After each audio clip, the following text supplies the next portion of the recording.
Mayyeva mana adasva Mayi buddhim niveshaya Nivashishyasi mayyeva Ata urdhvam na samshaya.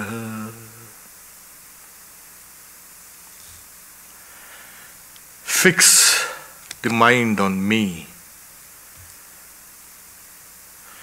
In me alone let the intellect rest. You will then undoubtedly dwell in me. Bhagavad Gita, the 12th chapter, Bhakti Yoga, the 8th verse. Limits of the mind. Now we can read limitations of the mind as well as the reach or the extension or the outer limits of the mind. So in the first part of the talk, I will dwell on the limits of the mind in the sense of how we are constrained. And if we do have a little time, we can look into the extension of the mind. Historically, mind was an element where it's kind of an entity which was a special, made of special substance, and either nature or God or had created this mind stuff. And this entity called mind had the deeper aspects of that, had various nomenclatures like spirit and soul and inner voice or conscience. These are the various names. Spirit. And this mind stuff interacted with another entity called the body. As we know, this is dualism, which René Descartes propounded. And not only René Descartes said it, those before him and those after him also, they gave this simplistic explanation of ourselves. What's a mind? We know there's something within us. There it is. This dualism was knocked on the head, no pun intended, by science. And it really opened the door for further research. You know, the old philosophers said that either there was a place in the brain, the pineal gland, where both these entities, the mind and the body, interacted. Neurology does not find any kind of interaction there between the body and the mind as two separate entities. Even before science could be science, Vedanta had propounded non-duality, not only the metaphysical non-duality, but also the non-duality of the mind and the body. There was no duality here. It was one substance, one continuous entity. So what is the nature of this thought, feeling, perception and consciousness? We have. So I'll read from a quotation from one of the oldest Upanishads called the Brihadaranyaka Upanishad. Brihad Aranyaka Upanishad, the great forest Upanishad. They say, I was absent-minded, I did not see it. I was absent-minded, I did not hear it. It is through the mind that one sees and hears. Desire, resolve, doubt, faith, want of faith, shame, intelligence, fear, all these are but the mind. Even if one is touched from behind, one knows it through the mind. Therefore, the mind exists. And further it goes on to say, the body is identified with all these, the sensory and the motor organs, the mind, and the vital force or the prana. So here we have a glimpse of what these ancient sages understood by mind. They never made any kind of division between the sensory and the motor, and that which animates the mind and the senses and the body. It was a kind of a unitary vision. What are the kind of limitations? We spoke about thoughts and feelings and perceptions and consciousness. Thoughts, we know. Yeah, we have the prefrontal cortex, and which defines humanity. Oh, we are intelligent. But this intelligence itself is a kind of a limitation. And it depends on where you were born, how you were educated, what were your parents like, and what was your IQ level, and so many things. Even a kind of a, you can say, illness will, or disease, they say that it attenuates your intelligence. So rationality and even logical thought or intelligence, whatever, depends on many factors. For either its, you can say, growth or its diminution. Feelings. Yes, we know how feelings exhaust us. We go through an intense kind of feeling, say of love or anger or hatred. And then after a while, it drains us. So this is where we also see a kind of a limitation. Perceptions. What is perception? Perception is that which organizes, identifies, and interprets the external world. This is perception. This perception is a kind of a continuous process. Consciousness, it's aligned, it's more or less partakes of the nature of perception, but it has one special feature, and that is, it is aware of the external world as well as aware of itself. It is aware of itself, the mind, and aware of things outside. So these are some of the limitations that the faculties that we have actually limit ourselves.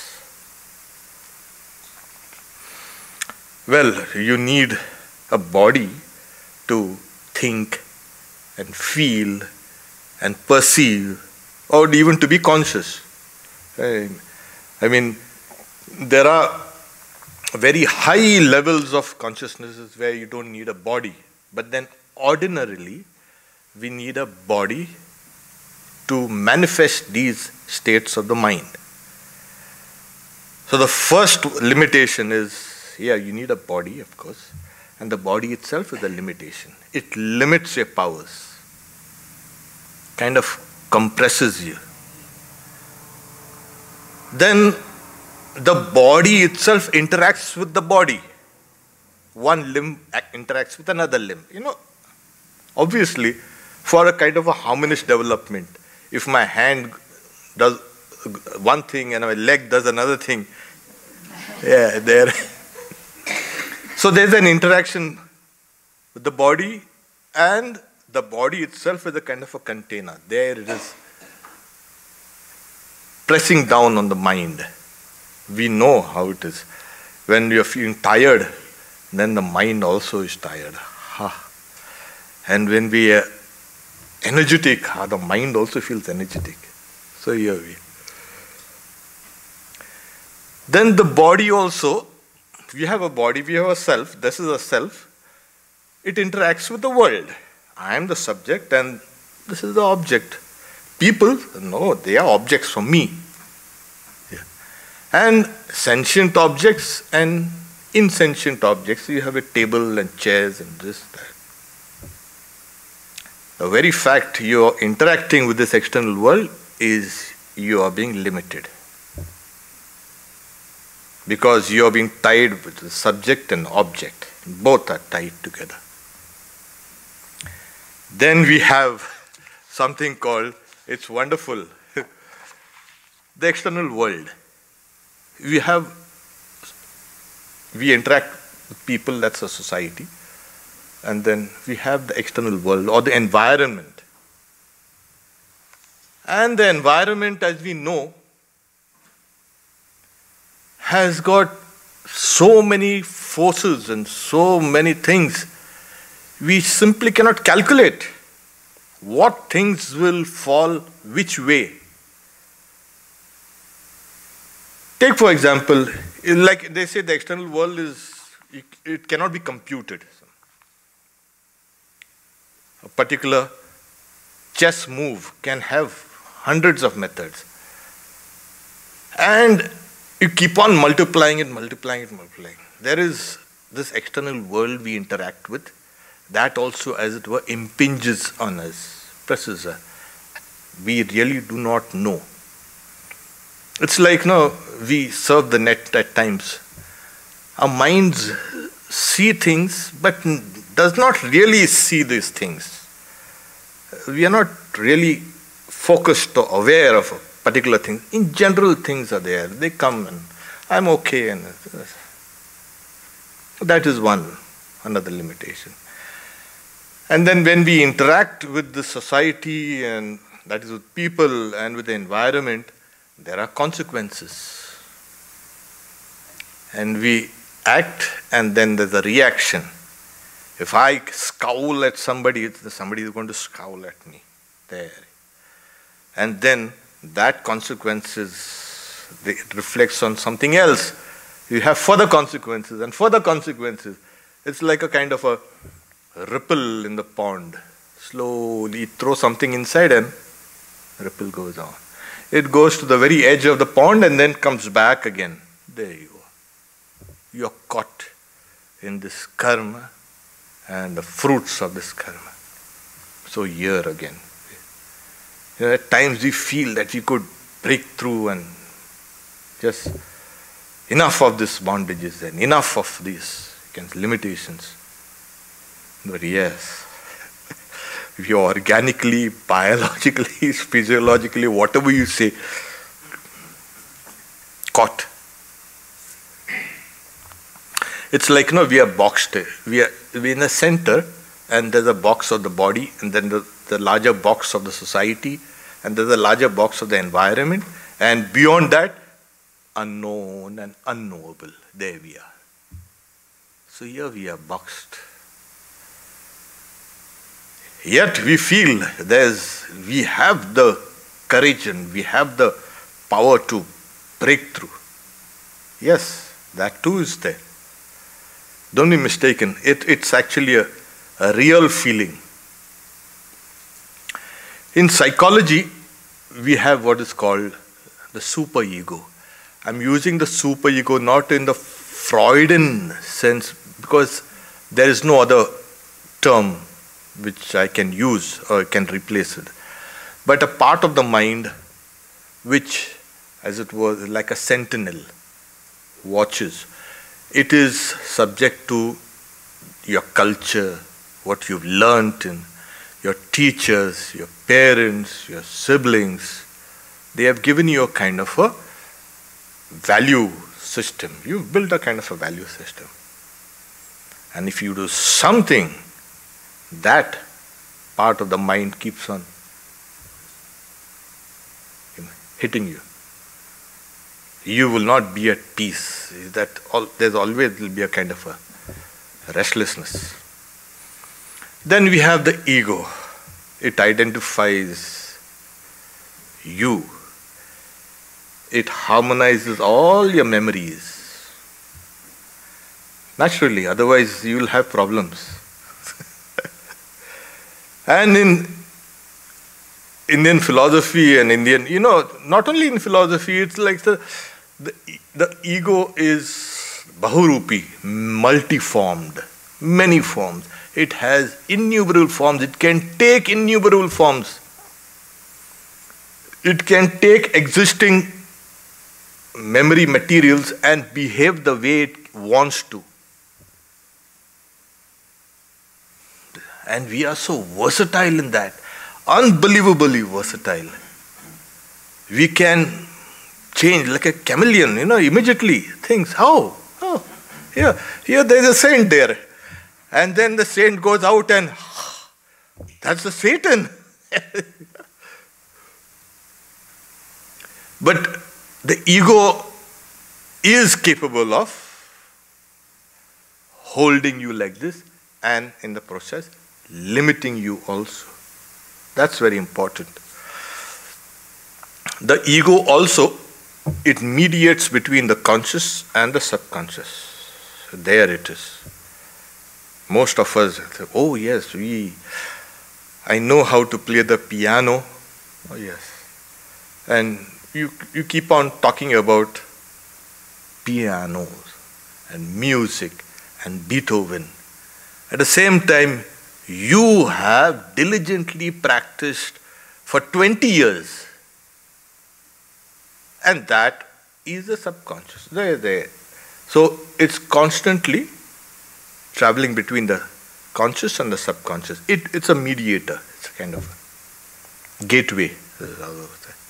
And it acts as a sensor also. It cuts off things which it does not like and allows certain things to pass. And here we have the subconscious here. Now, all our experiences lie here. We are not talking about the Freudian subconscious because that's a place of drives and the id and all this stupid things. It has good things also. Because we see that is a huge ocean. Things we have done, thought and said, eaten, drank, all these things are there, kind of recorded, there, ossified. And there are some impressions that are active. So here this whole subconscious mind is not dead wood, it is alive. You must understand. Oh, it's dark, we do not know. No, there's light there. It's only that you are not aware of it. But it's there. That's you, that's a part of you. And that is also another kind of limitation. So it's I just say that it's a crucible of creativity. Oh yes. And it's also a graveyard of, wasted, you can say, dreams or broken dreams, and there. But most of art, literature, music has arisen from the subconscious. Literature especially, in fact, most of these things, they have a touch of subconsciousness. They have emerged from there. Impressions have gone inside and they have coalesced without you knowing anything, in a kind of a different pattern. And that emerges out, and there you are. Wow, I've got an idea, a new idea. Oh, yes. You've thought about that. It's only then when you can get a new idea. When you think about it, like a scientist or anyone, they'll keep on working on that particular field for years sometimes. And then there, it's a kind of a flash. So the subconscious mind has a mind of its own, as it were. It does not listen to you. But when things come out, here you are.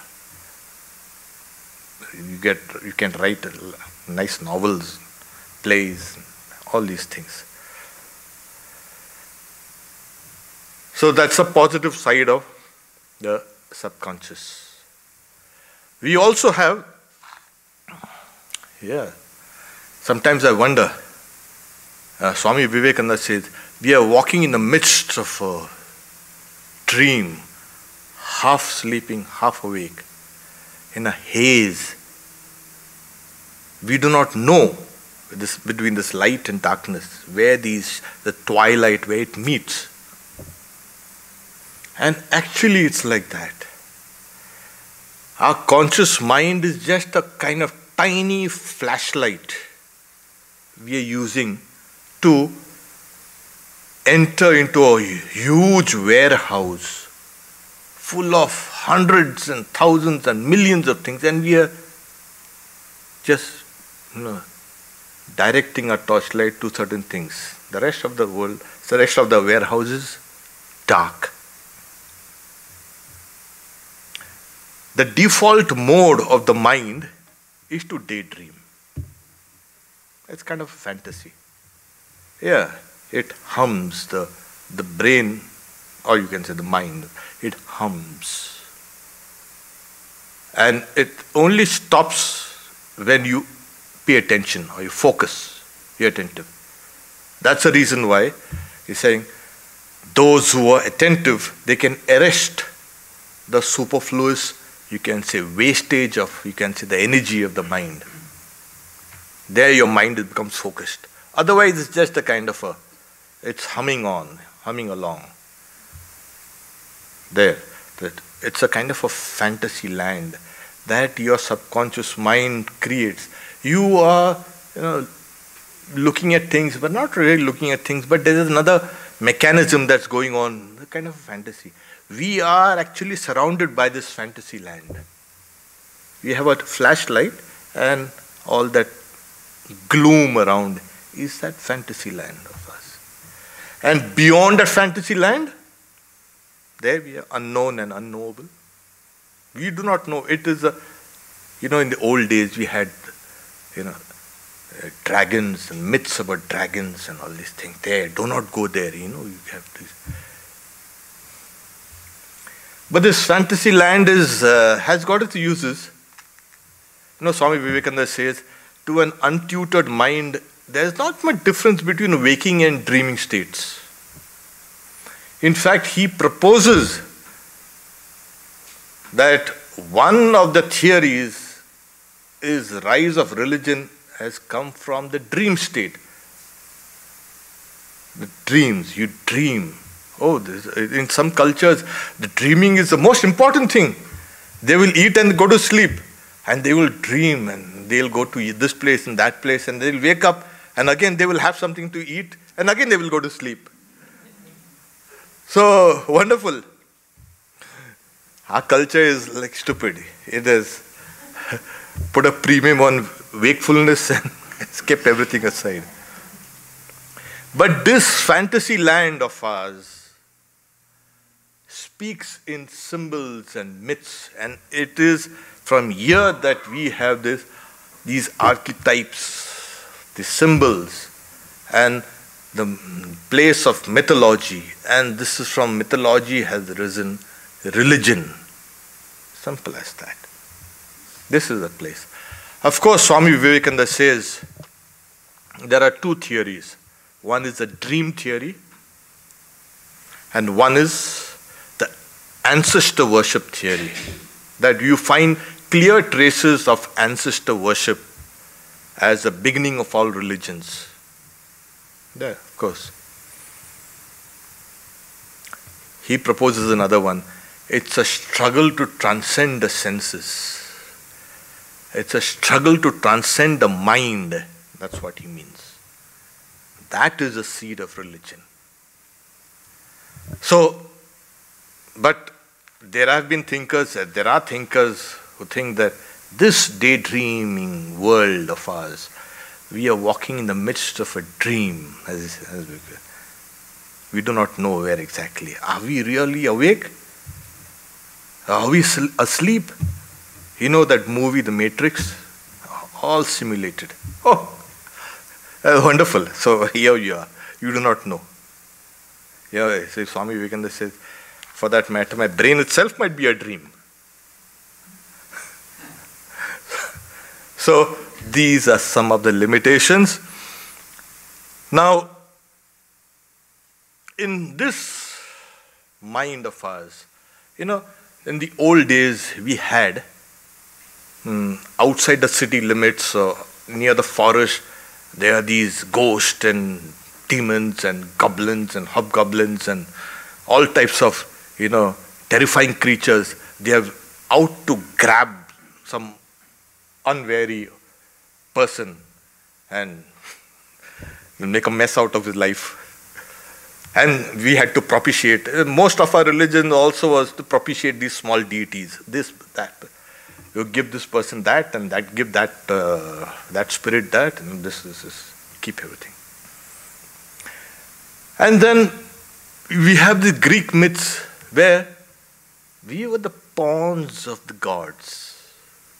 Here we are. Our destiny was their playtime. They shifted one guy from here and put him there. And that. So, yeah. So these Greek myths, or you can say during the medieval ages, the idea of these ghosts and goblins and all these things were fortunately all thrown inside the mind by psychoanalysis. All those things are not outside. They are within you. Now you had a big problem.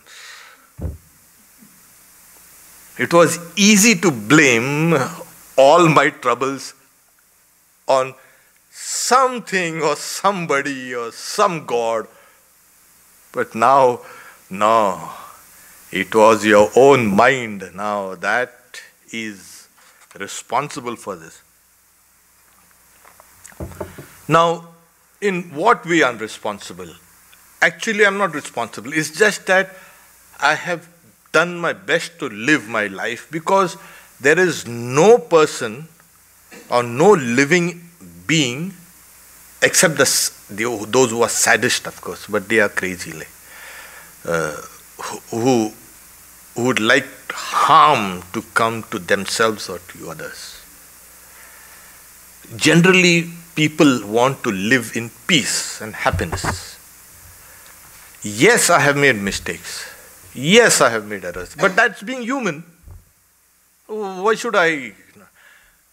But that mind does not understand this argument. There is no such thing as happiness. When I am happy, you will be happy, it says.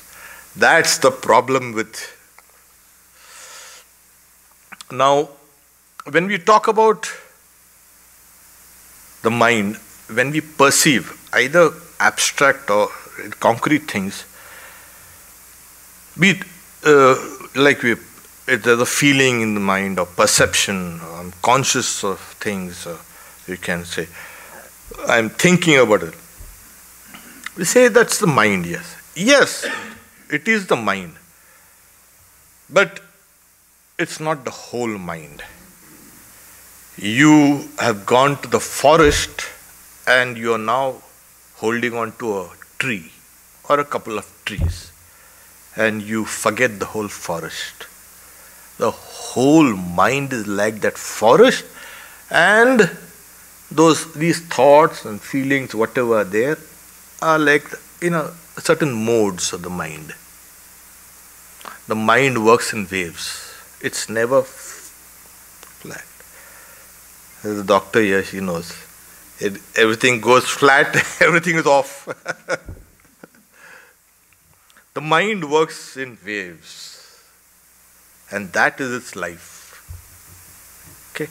There's the high and low, there's the happiness and misery and sorrow, and you can say suffering, and all these joys and all these things, they keep on. They actually keep it going on. We have, like I said, spoken about a little of the conscious mind and of the subconscious mind. Now, then there is something called a pre-conscious and adaptive conscious. No, some of these researchers, just to kind of get something on their name, like behind the name, the PhD, and they do research and they have to work out a new kind of term which nobody has thought before, and as a result, it's becoming so confusing. And now they say it's not subconscious, there's another part called the unconscious. Oof. But there are actually no lines drawn. This is the conscious, this is the subconscious, or adaptive conscious, or pre-conscious. It's like this, the latitudes and longitudes, lines.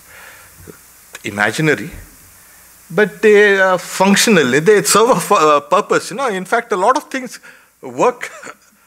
It's but all imaginary, there are no lines there. So similarly, it can be said that conscious and the subconscious, these two things. But we know that there has to be more than this to human life.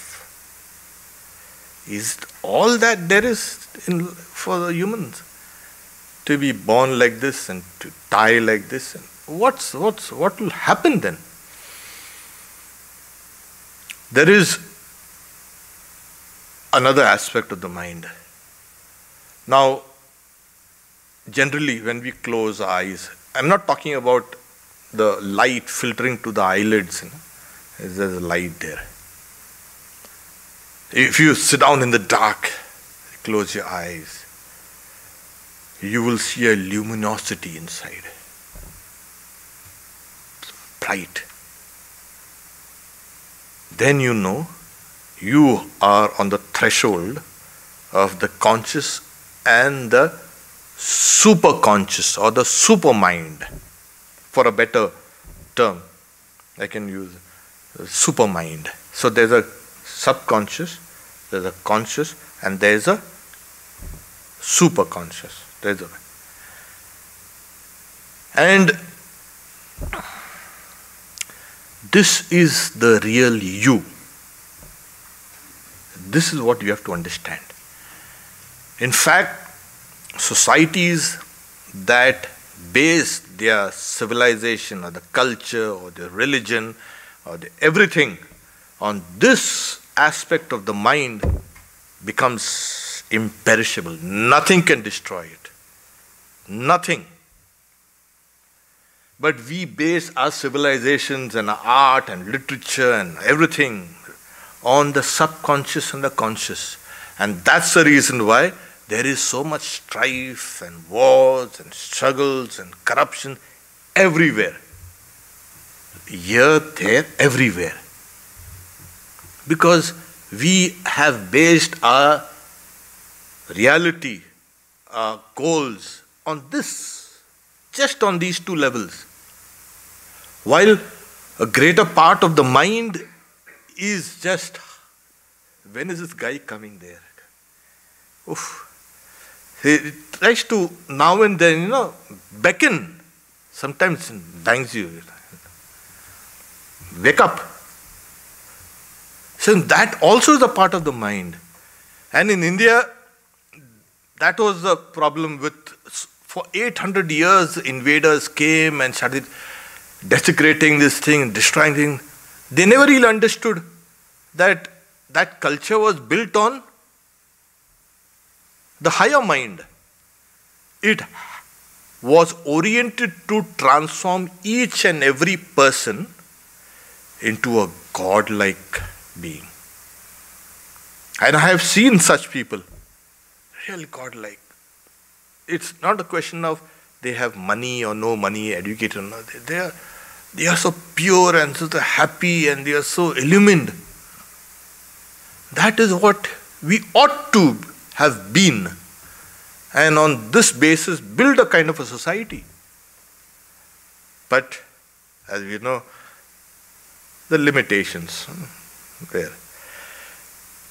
Now we have come to, with this aspect, we have come to the limits of the mind, the extension or the reach of the mind. We had enough of these small, you can say, binding factors, binding things. Now the mind needs to open and become untrammeled. That is its actual nature. It's wonderful there where we have in this city, Los Angeles, January 8th, 1900, Swamiji in his Powers of the Mind says that, explains like there is your body, your life force, your prana, your mind, your senses, your intellect, your ego. They are not compartmentalized, but they are in a kind of a tapering existence. The grossest is the body, and that tapers slowly, slowly higher and finer and finer and finer, and it goes to what is called the super mind there. And it's kind of a tapering existence. So we are a kind of a tapered existence. We are now in the body, but we have something up there. Oh, we've got to reach that. Now, as it is in the microcosm, same is also in the macrocosm. This world that you see, yes, that's the gross manifestation of something which becomes finer and finer and finer and finer. And the finest point is what is called God. There we are. Here, this thing. Now, he further talks about, now when he said the microcosm and the macrocosm are built on the same plan, our mind, our individual mind, is a part of this cosmic mind. Simple as that. So here we are, our individual minds which are here, kind of a whirlpool here, in this vast ocean. And the whirlpool here. That is my mind. And another whirlpool there, that's your mind. That's another whirlpool there, that's your mind there. There's a one mind. There are no two minds. Anantihi mana, anantihi vishvedeva. The mind is infinite, and infinite are the gods. In Vedanta, the mind is called all-pervasive, vibhu. There it is. It is not anu. It is not atomic. There are philosophies that say that mind is atomic, just there. The moment you open yourself up in this wise, a lot of philosophical and metaphysical problems get solved. Simple as that. But now, which is a great, you can say, advance. I mean, scientists, no? They also like humans. But real scientists will tell you, yes, we are wrong about a particular thing, and this needs to change. Okay. Now we know that we have an immune system, we have gut bacteria that influence the brain, and the whole thing. It's like the mind now is thrown out all over the body. Yeah, that's a good thing. Not only that, scientists are talking something called the extended mind. That my mind is not only confined to my body, it extends outside. That's another, you can say, great advance. And we are happy. First, they thought only the firing of the neurons was the mind. And then the neurons kept on firing randomly or whatever. And we couldn't understand, what is this mind? Where is the mind? So, thank God, now they're calling it the extended mind. It's good. Yeah.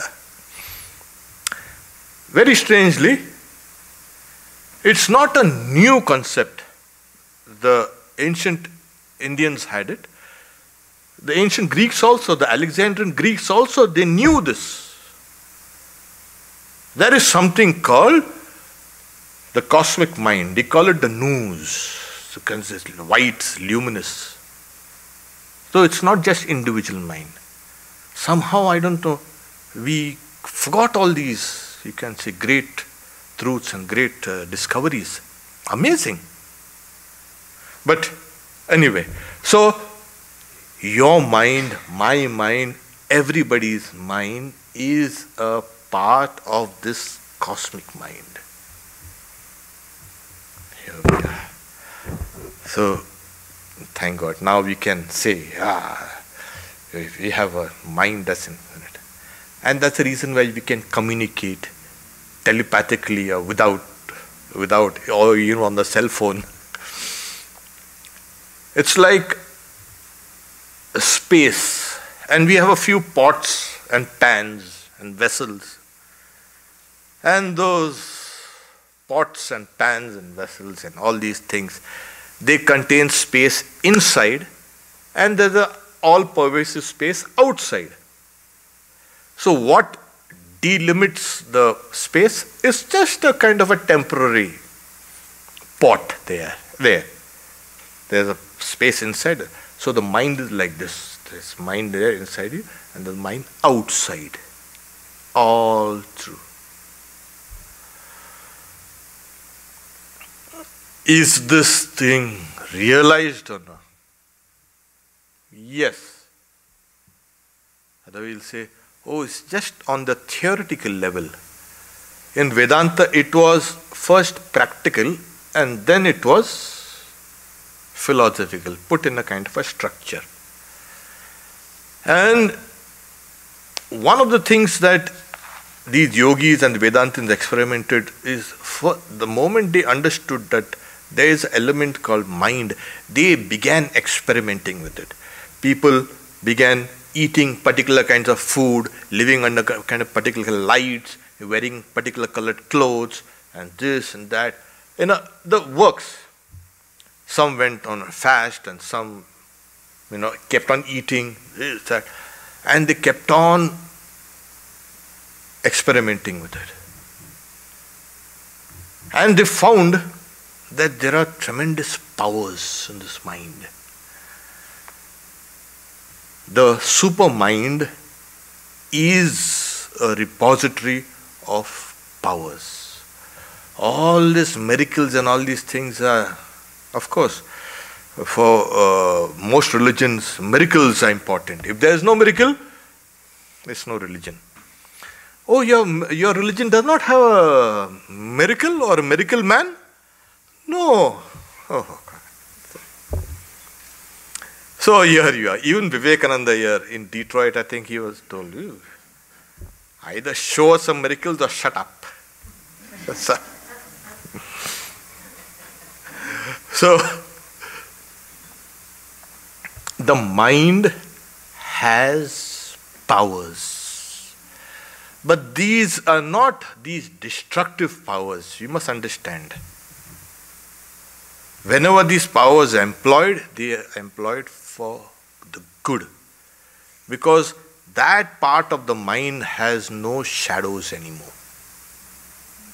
The shadows are all there down in that fantasy land and in that subconsciousness. Here it's all luminosity. It's luminous.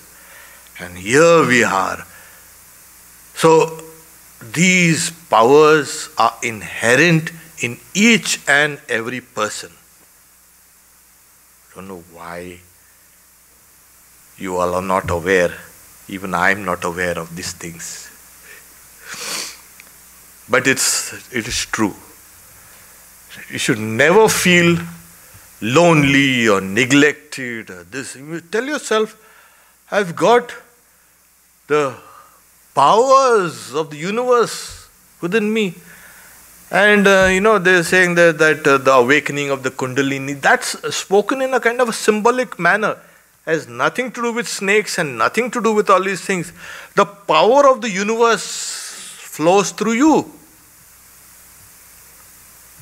Power of the universe in the sense that all the tapering existence that we are talking about flows through you.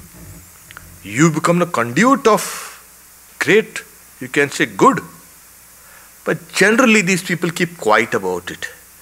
There's another guy who manages the whole thing, called God.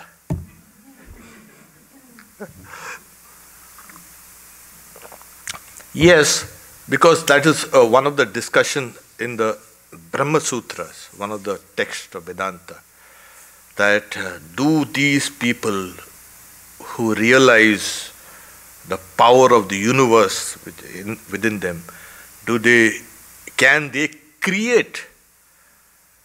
He's saying, see, the subject of these scriptures is God, not you. Okay? So they have all the powers except that of creation. Because the scriptures say that it is God who created everything. It does not say me or you or anyone else. So that's his business. So let him take care of it. So that's a tough job. Being God is a pretty tough job. Yeah. Oh yes. We have it easy, no? He has to look after each and every one of us. There. How does he do it? He keeps on peeping. What's the guy doing? No, that mind, that universal mind is his mind. It is God's mind. Now it becomes clear that we get what we deserve. God knows. You say, God knows. Yes, he actually knows. He or she, or rather. No gender there. So, our existence, our mind, is nothing but divine. It's linked. The mind is divine. How come it's dreaming all these dreams? I spoke about those fantasy lands. That's what it is. Shri Ramakrishna, he explains it nicely. He says in the Bengali, Shuddha Mon, Shuddha Buddhi, Shuddha Atma Ek.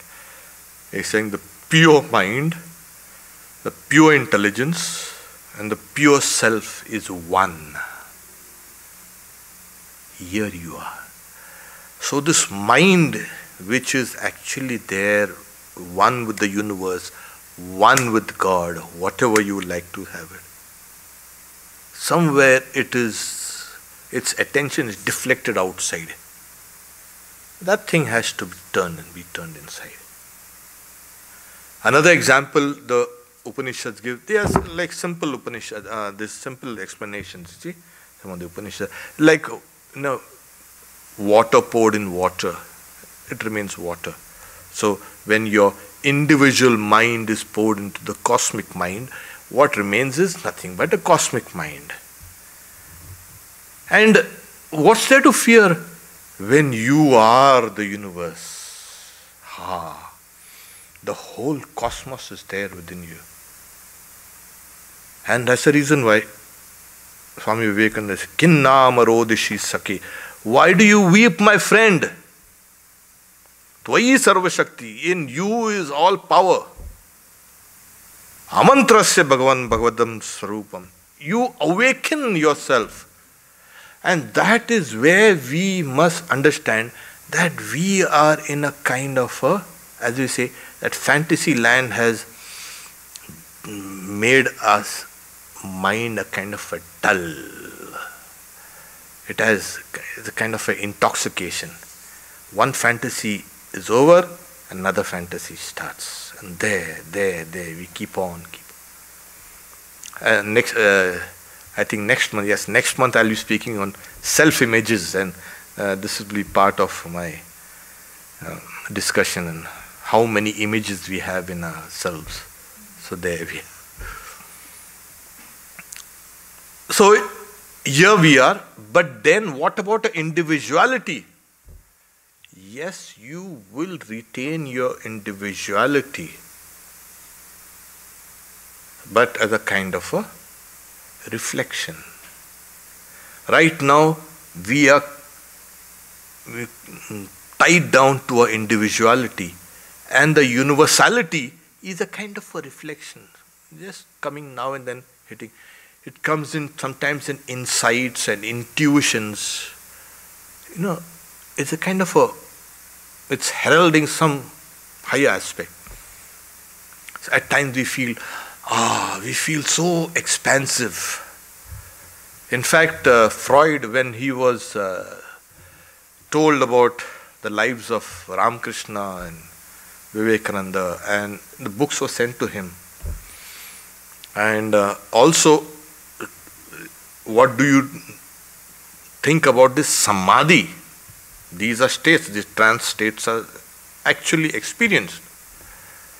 So he later on, in one of his letters, he revises some. It's an oceanic feeling. Like you are here, confined and constrained and imprisoned, and then suddenly you get a kind of a feeling that you are beyond all these limitations. He agrees that this is possible. So at times we do feel that all these shadows and all these dreams are arrested for a while, and we are lifted up and then we crash down. We don't have that staying power. So prayers and meditation and devotion is nothing but building up a kind of fuel. When you want to leave the earth's gravitational, you can say, pull, you need to counter that with a greater force. So the individual mind is, as I said, is dragged on by all these things which were enumerated. It needs to let go, and then it will come. Later on, when the universality becomes real to us, individuality will be a kind of a reflection. You will operate like Vivekananda or Holy Mother or Ramakrishna. They did operate in this world. They were universal, and yet they retain our real individuality. Our real essence is that. Now you may call it Brahman, or God, whatever you like, or even Spinoza's God. Einstein loved that Spinozian God. It is without any kind of personal God. Or you can have not just one personality, have multiple personalities, not those disorders I'm talking about. The multiple personality disorders. Yes, in many cultures, especially in France, all these convents, some of the nuns in the 12th, 13th, 14th centuries, all these possessions, cases of possession and this and that. There are 12 people or 13 people and this and that and in one body. And then there was found that nothing but the certain experiences which they had undergone had become malevolent. There was no conscious control over those areas of the mind. But it doesn't matter. But a long time back, I remember I was hospitalized for something, and then somebody gave me a book, and I said, "Oh, wonderful! The 3 Faces of Eve." Really? And here we are. The ego takes material from all these things, builds a separate personality where one personality does not know the other. Eve is such a nice looking girl and nice, sweet, and there's another aspect of her. And one does not know the other. Kind of amnesia it throws. So this mind has that, subconscious mind has that capacity. It can be neutralized to prayers, meditations, sacrifices, whatever.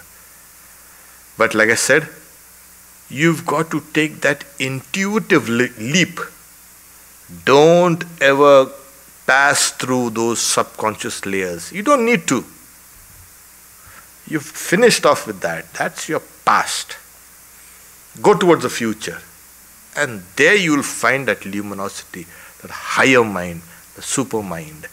And that is what is beckoning to us. All through. Over and over again. Sometimes somebody says something, or hears something, or reads something, or when I'm meditating, it's kind of a constant call. Come ye all who labor and are heavy laden, and I will give you rest. That is actually what it is. That's what the whole thing is. We need to go to a place of refuge where we can flower. And there is a place within you. There, no one else in the world can help you except that divinity within you. And that divinity is us. I'll stop here for a few Q's. We'll have a Q&A.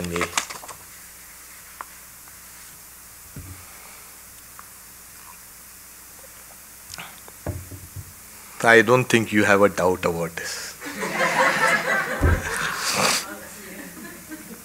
Because the opening chant was, put your mind on me. Immerse your intelligence in me, your intellect in me. And you undoubtedly will reach me, attain me. There you are. Undoubtedly. There is this. So, it's just that kind of immersion. We need to let go of certain things. And then, there we are. So, it is technically called cutting the knots of the heart. Vidyate hridaya granthi. You know, when Alexander, he went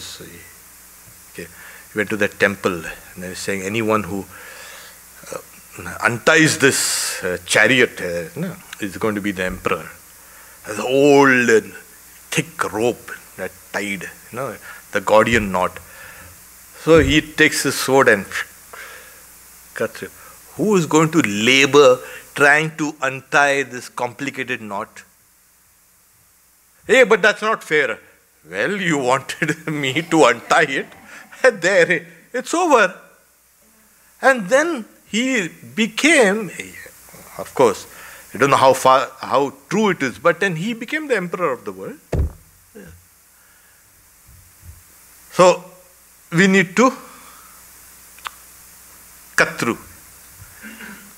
At times we need to be harsh to ourselves. Don't do this. Pull yourself. At times you need to let go certain things. Let go. You flow. Because the mind is intelligence. It will not let you take a false step. Let that responsibility go to the mind. And there you'll find, gradually you'll find, it's leading you to God. Yes, that is what it is. Because your intellect also is in a hurry, if you aren't, to go back from where it came. So it will take you back. Let go back. So we need to use both these powers, sometimes to hold ourselves back and sometimes to let go also certain things. And then, you see. But of course, that is... When we say the super mind, because in technology, we call it subconscious, conscious, Yeah. superconscious. And then I have personally been able to observe that how superconscious or I think that is nothing but just the ego is what another word you can use, how you watch it, like you watch it all, about the values. And if you break the values. That's a super ego. Super ego. Yeah. Yeah. We have the super ego, we have alter egos, we have the works. But it is nothing but the training that you receive. You see, what happens is, we have something called, we observe people. We observe people, how my mother behaved, how my father behaved, how my brother behaved, my aunt and uncles and this and that. And the child is thought as a fool, but he is no fool or she is no fool. The child abstracts a kind of a semblance of structure. This is how one has to behave. Yes, by the time it is 4 or 5 years old, it already has a kind of structure in place. That's the reason why. Of course, we have a prenatal influence also. That is also important.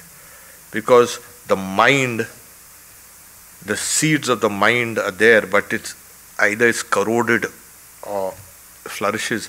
Because the mother's thoughts were good thoughts or noble thoughts. The child gets a head start. The moment it is born, it goes. It's like Shuka, Shuka, when he was born, he immediately ran away. And his father running behind him, wait. Hey, what happened? No. He said, come. No, I'm not coming. You go back. He already has a head start there.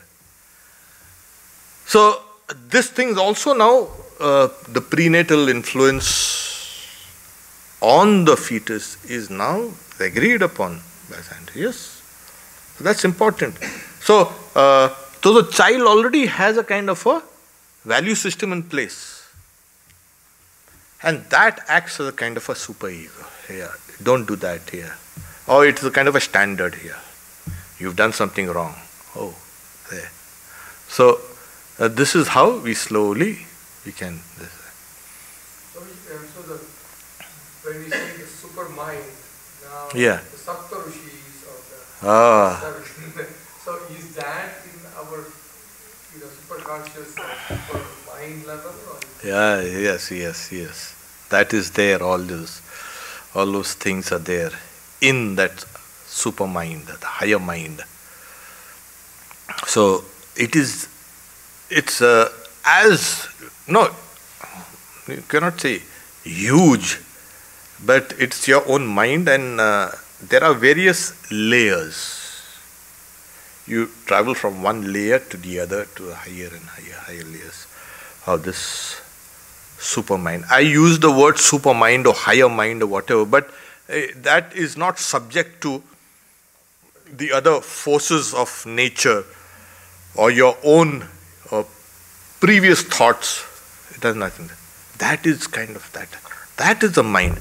And like I mentioned, It is on the basis of this type of mind that we ought to build culture or civilization or institutions.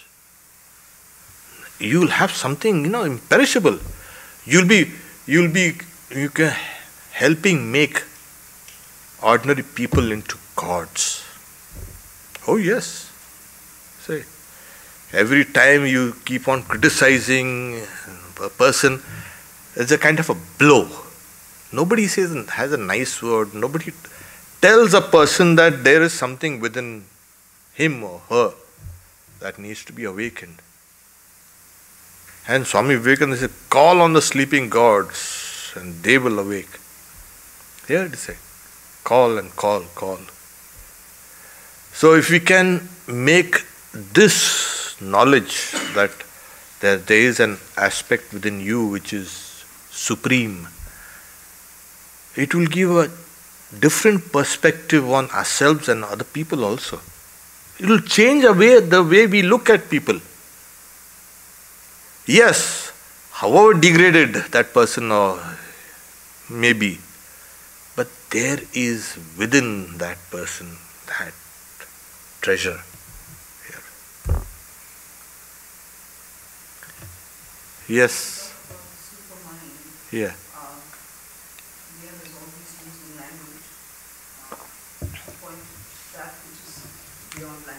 Mm-hmm. Yes. Yeah.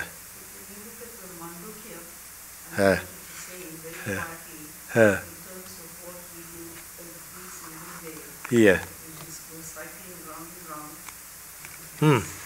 That's a cyclic nature. Yeah.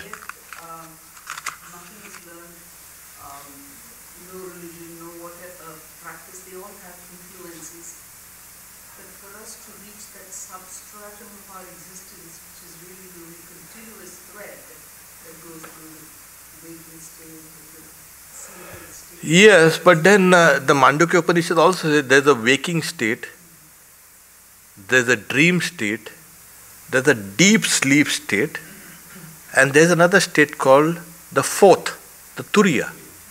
Yes, it speaks about that. And it says these four states are not like the four legs of a cow, not separate. They are like a coin which has like imaginary lines. No? So one state will lead to the next state, the second stage will lead to the third stage. Somewhere we don't get into the Turiya, the fourth. Yes, it is always. Why you wake up so refreshed from sleep. You might go in stupid, come out stupid, but sleep refreshes us because somewhere we touch the substance. Yes, it is called Cheto Mukh. Yes. It's you can say mouth of consciousness. We go in touch and we can kind of refresh. There are various examples like a hawk flying in the sky, as it's tired, folds its wing and comes down to its nest. Similarly, we too, we go around here and there and then fold our wings and come back to. Yes, if you cannot sleep well, you go crazy.